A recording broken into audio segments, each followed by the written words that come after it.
క్రీస్తునాథునియందు ప్రియమైన కథోలికులారా, క్రైస్తవులారా, దేవుని బిడ్డలారా, ఈ మంగళవారం పూట దేవుడు మనకిస్తున్న తన దైవ సందేశం మత్తయి శుభవార్త 7వ అధ్యాయము 12వ వచనం నుండి 14వ వచనం వరకు దేవుడు మనతో మాట్లాడుతూ ఉన్నాడు. ఈ రీతిగా ఏమని అనగా, ఇతరులు మనకు ఏమి చేయాలని మనము ఆశపడతామో దానిని మనము ఇతరులకు చేయాలన్నది అంశం.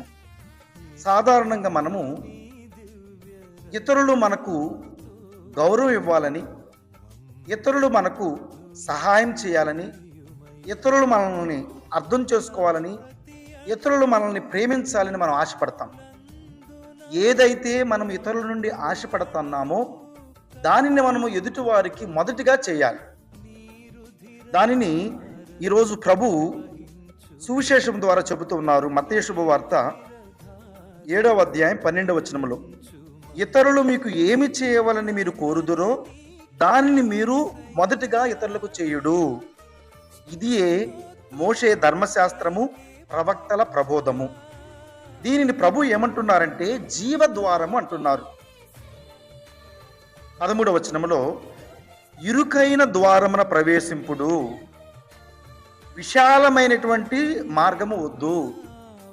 ఇరుకైన ద్వారము అంటే మనము ఎదుటివారి పట్ల ఉండవలసినటువంటి జీవన విధానము.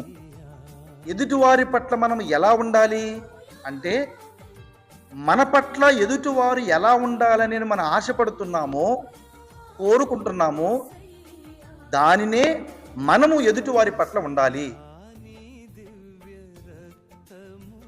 ఇక్కడ 2 మార్గాలు ఉన్నాయి. ఒకటి ఇరుకైన మార్గము, రెండవది విశాలమైన మార్గము. ఇరుకైన మార్గం అంటే ఇందాక ప్రభువు చెప్పినటువంటి మార్గము, అనగా ఎదుటివారి పట్ల గౌరవభావము, ఎదుటివారి పట్ల సోదర భావము, ఎదుటివారి పట్ల సహాయం చేసే మనస్తత్వం. విశాలమైన మార్గం అంటే ఎదుటివారి నుంచి మనం ఆశించటమే కానీ మనం ఎదుటివారికి ఏమి చేయం. ప్రభు ఏమంటున్నారంటే 14వ వచనంలో, జీవమునకు పోవు ద్వారము మాత్రము ఇరుకైనది. అంటే మనము ఎదుటివారి నుండి ఆశించేటటువంటిది మనం మొదటిగా ఎదుటివారికి చేసేటటువంటి చాలా కష్టంగా ఉంటుంది. అది ఇరుకైనది, మార్గము కష్టమైనది. కొలది మంది మాత్రమే ఈ మార్గమును కనుగొంటారు. అటువంటి కొలది మందిలో పునీతులు ఉన్నారు. వారిలో అద్భుత శక్తి కలిగినటువంటి ఆదివాపురి అంతోని వారు ఈ ఇరుకైన మార్గమును కనుగొన్నారు, అద్భుతాలు పొంది ఉన్నారు.